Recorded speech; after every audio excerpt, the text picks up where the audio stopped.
Lift the arm off the windshield so the arm stays in the upright position. If you have not removed your wiper blade, please see the wiper removal video first.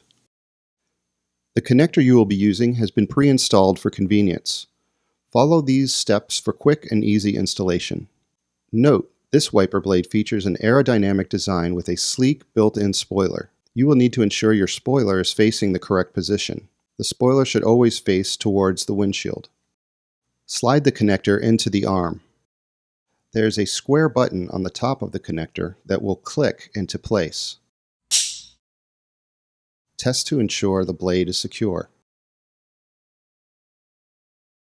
Place the arm gently back on the windshield.